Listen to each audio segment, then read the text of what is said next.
In the vast, endless darkness of the ocean floor, Fishman Island was an oasis of light and fresh air. And yet, though it possessed that which was coveted by the fishmen and merfolk who inhabited it, its position was something of a curse. Thousands of meters above was Marijoa, home to the core leadership and figureheads of the world government, whose laws and systems had oppressed fishfolk for centuries. Even as amends were slowly being made, Jinbei given a warlord position to improve bonds, and slavery being abolished on paper some 200 years ago, little of that hatred had truly been addressed. Right under the nose of Marine headquarters was Shabondi Archipelago, a hotbed of trade and the market of human trafficking. The illegal acts allowed because it was desired by those at the top, regardless of the letter of the law. Even though the humanity dominating the world had no direct influence on Fishman Island, lacking any particular marine presence or other authority that could defend it from the criminals or pirates it was plagued by, that went both ways. Among the ranks of the Marines, dozens of named characters and an uncountable amount of background ones, not a single one appears to be a fishman. Whether none deciding to enter those ranks, or none was ever allowed to, along with the rarity of Fishman Island's representation at the Reverie, occurring only once around when they were first recognized as people, and again during the story itself, it all paints a telling picture of the place fishfolk have in the world around and above them. Without much say in governing matters, they are beholden to the humanity above.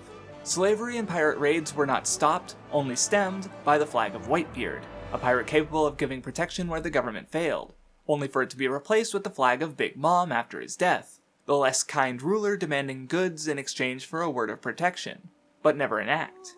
The Sun Pirates served her directly, after all, and none of her men made their presence known during the crisis, only once the water had settled. Though the fishfolk had suffered constantly and deeply at the hands of humans, never did a human representing the world at large ever look at them like beings worthy of attention, just objects to be bought and sold. Why should they be pushed to try and understand humans when humans had never tried to understand them? Those feelings, though not brought up by the masses in the light of Fishman Island, were given plenty of room to drip down into the Fishman District, a place away from the air and light of Fishman Island, where humans could not easily traverse.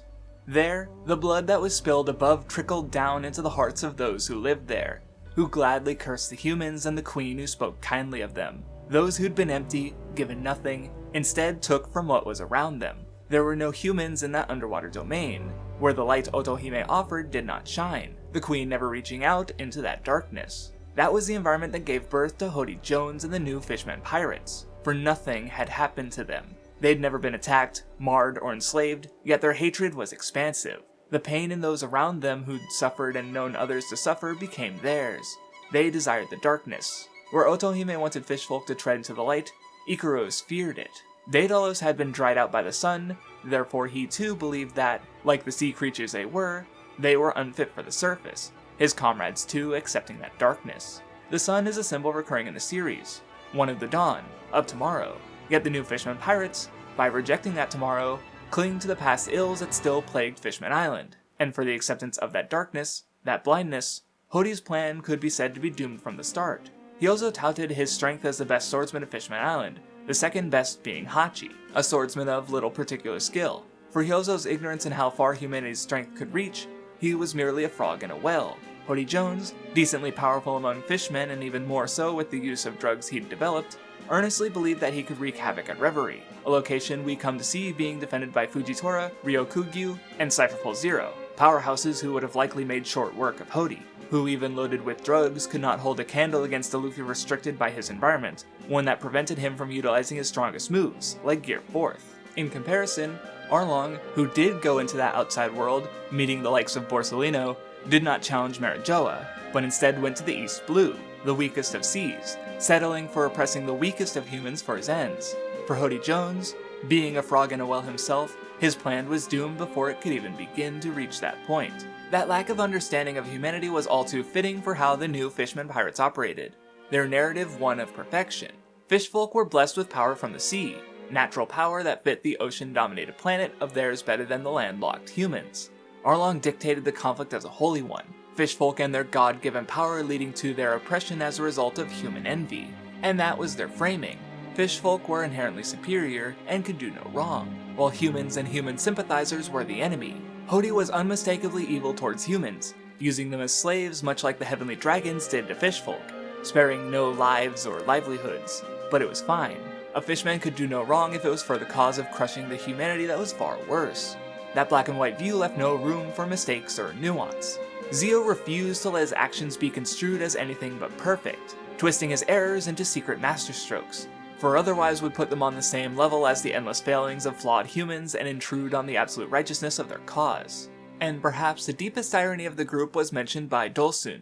As they rejected a deeply flawed humanity, Dosun placed the accountability for the new fishermen pirates and their actions not on themselves, hollow as they were, but on the humanity that pushed them into attacking and usurping their own kind. For the actions of many humans, the new fishermen pirates condemn all of them. By placing accountability on those humans for being human, Hody and his crew, though never having been slaves, ironically let themselves be controlled by the humanity they were prepared to lash out against. Daruma was a destroyer of human establishments without a shred of thought for consequence. In destroying the factory for Big Mom's sweets, he would incite her wrath that Luffy would have to bear. Though Hody proclaimed a desire to be ruler, first king of Fishman Island, then pirate king, ruler of the seas, he was capable of producing or maintaining nothing, only destruction. His brief attempt to command Fishman Island nearly bringing it to absolute ruin. Trapped in the darkness, surrounded by a will only to destroy, Hody Jones is a far cry from Arlong. Though Arlong was filled with hate, his experiences were at least his own, and as a result he was far more capable in ways Hody couldn't match. Where Hody could only destroy, Arlong commanded Kokoyashi through Arlong Park. Though its design evoked a desire for the majesty of human constructions, it was one in service of the fishman and his crew, folk Arlong legitimately cared for. Tiger was a hero to him, but in the wake of his death, the story he spread was a fabrication, a narrative twisted for a particular purpose. Arlong wanted fishfolk to resent humans, and he succeeded, Hody accepting the story at face value, even if it further separated him from the Fisher Tiger of Truth. Tiger had truly died keeping his hatred hidden so that it would not be inherited. By hiding those feelings, he was able to save Koala, a human he despised, learning to care about fishfolk, to the point of learning their fighting style and joining a group resisting those oppressors. But through a story ignorant of Tiger's desires, Hody Jones inherited everything Tiger didn't want to be passed down, truly hating those evils. Whether they were committed by the fishfolk he loved or the humans he hated, Tiger would not stoop to them, refusing to kill or further spread hatred that would cause more pain in his best effort to overcome himself. The princes once said that strength can be obtained by overcoming hatred and pain. Tiger and the Sun Pirates battled and experienced pain and loss, but Hody had nothing, so he had to find his strength elsewhere. The energy steroids were a corruption. In exchange for temporary strength, the new Fishman Pirates destroyed their bodies steadily, feeding into their destructive mindset where their lives were but a means to an end. And yet those drugs were also a rejection of their own ideals. Arlong and his crew battled Luffy with a heavy reliance on their racial attributes, those god-given abilities they believed put them above humanity. But those attributes couldn't stand up to the weight driving the Straw Hats who defeated them, who placed no particular value on blood, overcoming the limitations of their race, and putting more weight on who they are rather than what they were.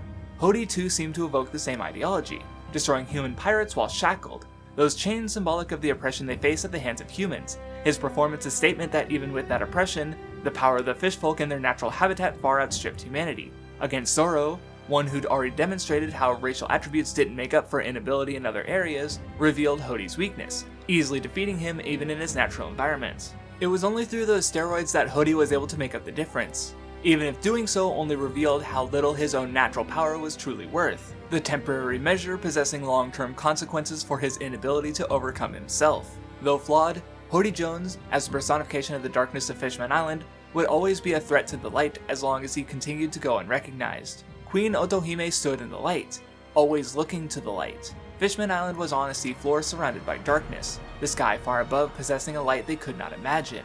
She spoke from the heart, aiming to inspire the populace to move to that sun, to find courage to connect with humanity and better understand them, healing that long rift between the two races by pushing them to live alongside each other rather than remain secluded. But it was exactly because of the brightness in her eyes that she did not so easily see the shadows lurking nearby. All her hopes were on the outside, even in small ways. She slapped a snot-nosed child, yet saw her own snot-nosed daughter as cute. The light blinded her, this small contradiction in mindset evocative of the larger one. Just as she focused energies outward while ignoring the same bad spots closer to home, she wanted her people to put aside their past hatred and go to the surface while completely failing to properly address their own present. With Otohime unable to recognize the darkness, and Tiger aiming to bury it, the course to the sun remained unclear. Otohime was akin to a navigator, charting the path for the fishfolk races, but though she held the heart of the fishfolk, she could not capture their spirit. The spirit was embodied in Fisher Tiger, an adventurer who took to the surface Otohime so admired. In doing so, he was made into a slave, evoking the exact fear so many fishfolk possess towards the sun that might burn them if they got too close. Tiger accepted and acknowledged that, burning the sun into the skin of the slaves he'd freed in his escape, as he did to his supporters who followed them, founding the Sun Pirates in hopes of overcoming the past hatred and moving towards tomorrow. In being the first and only fishman to strike against their oppressors, he stirred those of Fishman Island in ways Otohime struggled to. Recognizing Otohime's efforts, he would not kill humans, while she, recognizing the pain that drove Tiger, would not begrudge his honest intent even if it interfered with her efforts. But Tiger could not see the light, the suffering he'd survived at the hands of the humans filling his heart with darkness, while Otohime, shining so, failed to truly acknowledge the shadows. If Otohime was a navigator with no ability to lead the people's spirit, then Tiger was a captain without a course, unable to follow Otohime's path, and on the sidelines was Jinbei, a helmsman. Strong and respected enough to guide his kind after Tiger's death, he was not a captain, nor could he truly accept the navigator's path, leaving him lost. Up to then, he was merely a fishman like many others. Respecting Tiger, hailing from the same Fishman district, he had a disdain for humans, but on his journeys he slowly began to change. Through Koala, a girl who evoked the same sentiment as Otohime, he saw the continued need for humans and fishfolk to understand each other directly, but he was unsure if such a thing could be possible. Even so, by becoming a warlord to assist Otohime's goal, and in coming to interact with the humans she wanted to reach out to, he started to connect and understand, even if only personally. But even though he'd followed Tiger's will, through Arlong he became responsible for 10 years of tragedy that befell the East Blue. Despite a lack of intent in spreading hatred, through accepting the government's attempt to strengthen bonds, he caused more pain through their faulty warlord system.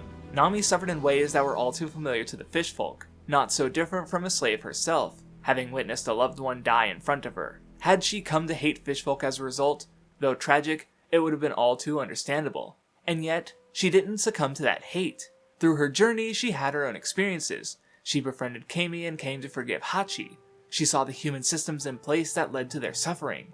Where Otohime wanted fishfolk to go to the surface and understand humans, Nami came from the surface to them, coming to understand them, her journey the reverse of Otohime's desire, and one that showed that her path was indeed valid, giving Jinbei the answer to the question he'd asked a young koala so many years ago. But Nami had only been able to come to that answer after recognizing the darkness in humanity, while Fishman Island was still very much in the process of coming to understand its own darkness. While Otohime's heart was in the right place, how could humans understand fishfolk if the fishfolk didn't even understand themselves and their own hatred?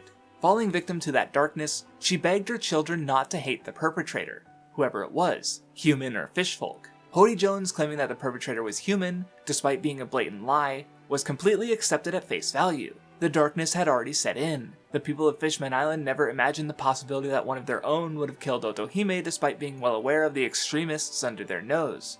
In their biases towards humanity, Hody's lie was a convenient way to continue to overlook the shadows clawing up from the Fishman district. But Otohime's light was not snuffed out, instead being inherited. Shirahoshi did know of her mother's murderer, but bore the burden of that knowledge alone, for years. But what she carried with her for those 10 years was not the thought of any action against him, but a simple desire to pay her respects to her mother in person. She inherited the heart of Fishman Island, and Jinbei acknowledged the seed of hope she'd planted, the strength she possessed for overcoming her pain. And where she inherited Otohime's heart, Tiger's spirit was carried on through Luffy, one who had the strength and courage to strike out against those who made others suffer, yet not being controlled by any hatred despite knowing pain. Holding no pretensions with which to get in the way of understanding others, he was also able to accept the need of humans and fishfolk to understand one another. Through the synthesis of both the heart and spirit of Fishman Island, a light could finally be shed on the darkness. Hody Jones, as the embodiment of the past anger and hatred from the inhabitants of Fishman Island, manipulated a mounting situation to have Noah, the ship that rested at the heart of the Fishman district, crash down on Fishman Island and destroy it in its entirety. Hody Jones had no past pain to overcome, instead serving as that which Fishman Island had to overcome, literally trying to crush the island with its unaccounted for history. Fukaboshi told Luffy that he could let Fishman Island be destroyed, removing their past, but the past can't be destroyed, and Luffy would use the strength he had to protect everything. In trying to destroy Noah, he nearly destroyed himself, Shirahoshi's intervention saving both Luffy and the past that could not be erased, her powers coming from a past even deeper. Only together could humans and fishfolk both find the path forward. Jinbei and Shirahoshi in tandem with the Straw Hats saved Fishman Island against Dosun, who blamed humanity for their own madness. Chopper, who'd suffered discrimination from humans himself, instead accepted the monster that he was and found greater power. Ikaros feared the sun, feared progress, where Frankie embodied that progress, creating the Thousand Sunny, his light overpowering the one who couldn't stand it. Zoro, made well aware of his own weakness at the hands of Mihawk, had left the well that was the East Blue, continuing to find new strength, where Hyozo, still trapped alongside the new Fishman pirates, had no means to grow. Daruma, a destroyer, met his match against Usopp, whose Impact Wolf reflected that senseless power held for the sake of holding power alone. Zio, insistent on the availability of his kind, offered up the lives of himself and his men as their operation crumbled around them, Brook fundamentally rejecting their senseless acts, as death accomplished nothing. The martyrdom of Hody's crew would be fruitless, because the will they'd inherited was not personal, or particular. Where Shirahoshi held Otohime's will, Hody Jones took only corruptions from Arlong and Tiger, never having understood them in the first place. Nothing had ever happened to him, which is to say, nothing about him and his deep hatred was unique. Dangerous as he was, for being so hollow, Hody was not the problem, but a symptom. Slavery, the blood transfusion laws. Humanity may not have had major authoritative presence on Fishman Island, but their laws still greatly affected them, as isolated as they might be. In allowing slavery, even though it was supposed to be illegal, fishfolk could not even remain home safely until Whitebeard flew his flag in defense of their people, let alone venture outside for fear of being made a slave. Though the same blood ran through both species, the blood transfusion laws would imply that mixing blood was wrong. Hody described human blood as impure, using the human law as an excuse to kill fishfolk who broke it, willing to uphold that human oppression because it fit his anti-human narrative. But it's because Hody was hollow that merely defeating him alone would not solve anything. With the Fishman district being a breeding ground for hatred, with Hody being a victim of nothing, any fishman there had potential to become another Hody Jones. He told Shirahoshi that she could have stopped him had she told the truth about Otohime. He wanted her to let out that hatred, but she refused him. Even if she had, even if Hody were stopped, it would not stop the agents of the Fishman district or address the hatred of the fish folk. He would have simply been another martyr for the cause. As long as there was hate to inherit from the Fishman district, there would always be another Hody Jones. Luffy, Shirahoshi, and Jinbei's victory over Hody was merely short-term, alleviating a symptom. But in the wake of the crisis, King Neptune saw those who'd been led by Hody, and accepted them, not as criminals, but as children of the island lost in the dark, choosing instead to bring them into the light, finally acknowledging the shadows that had long been ignored. With their own eyes they would be given the chance to see the light. Where Hody had only seen pain and hate, Otohime put her life on the line to ensure that the young wouldn't bear witness to someone else's hatred. Actions speak louder than words, something Luffy made abundantly clear as he came to the aid of Fishman Island. Whether or not he was a hero was for them to decide. He's not a self-righteous defender, just a man trying to protect that which he and his comrades value. Luffy could never undo centuries of oppression in a single bout, but by protecting what was close to them, by looking at Fishman Island and addressing it head-on, he achieved what no human had before, nearly at the cost of his life. Slowly dying from his wounds, human laws kept those at the sidelines from going to his aid, but Jinbei was a pirate. The systemic issues at fault didn't need to be heeded by an outlaw. Where Hody and Arlong had tried to wash away the blood of the past by shedding more blood, Jinbei instead gave his blood, the same type that flowed through Luffy's veins, refusing to let more run. The blood of the past couldn't be erased, but with time it could dry. Laws and systems can be changed, but people would be people, man or fishfolk, and through that simple demonstration, the path to the sun could be seen. As always, your viewership is appreciated and patronage would be highly helpful. So I'd like to take a moment to thank my patrons, offline but not, Muhammad Hakim, Tengoon, Mr. Cynical, Dojo32161, Thanks Nitrorad, Flarbu, Sam Bellmeyer, Gloogle, and Bro Rike. And thank you for watching.